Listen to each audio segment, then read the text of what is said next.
Are you listening? Hey, welcome to the Nerf Report. My name is Bryant, and I hope you're having a great Monday, because today I want to talk to you about review bombing, which is really a weird topic to discuss, mostly because as the internet continues to evolve how we as consumers make purchases, reviews are becoming so extremely important. For example, during the great toilet paper crisis of 2020, I searched everywhere, even on Amazon, and almost bought a 32-pack of Scott toilet paper until I read the reviews that described it as feeling like using a newspaper and having the consistency of see-through gift bag tissue paper.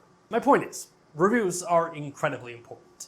However, in recent years, online reviews have been used more as a weapon for those seeking to troll or ruin the success of a company or a product. In 2019, Captain Marvel suffered a massive review bombing, which drove the movie's Rotten Tomatoes score down to a 32% audience approval rating. And recently, The Last of Us Part 2 launched and suffered from its own review bombing, which deeply affected the game's Metacritic score, with it receiving 32,000 negative reviews, with many of them being zeros. Which we discussed that on another episode, but just for old time's sakes, a game cannot be a zero. That's a rookie score. Everyone knows that proper video game scoring etiquette requires you to at least give a game a 0.5. If the game runs and the game starts, it gets a 0.5. If you give a video game a 0, well then you're a moron. And while for those doing the review bombing, it may seem well deserved, their actions are actually working against them. Because by flooding the system with reviews that say, oh, it sucks or it blows, you're actually preventing valid complaints from being seen. In the case of Captain Marvel, yeah, the movie wasn't great, but because of an organized attempt at review bombing over people's dislike of Brie Larson, any valid complaints that might have said the movie felt rushed, or it didn't have really good pacing, or this movie just felt like a cash grab from Marvel, got bundled up with all the other negative reviews and titled a sexist anti-feminist review bombing attempt by angry white men. And as I mentioned, this is a weird topic for me, because with some things that we cover on this show, the solution's like, well, just don't do it. But in the case of Scott's toilet paper, reviews are desperately needed. So what do?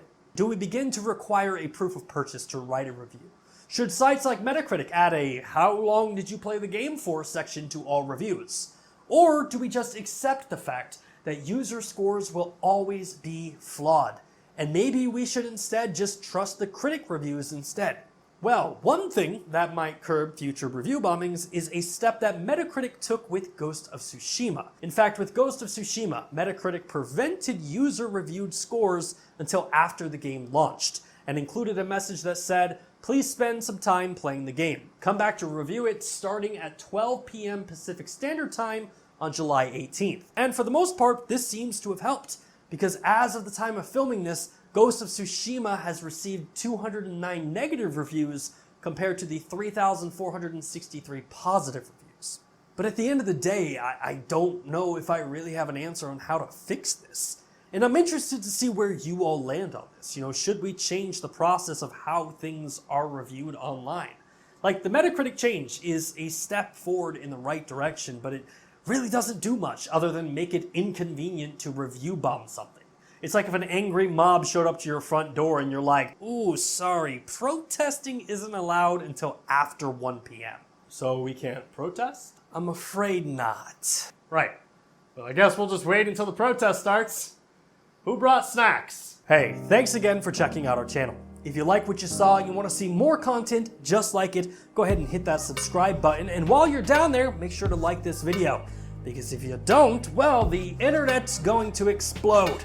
And yes, we are holding the internet hostage until you subscribe. Our demands have been made.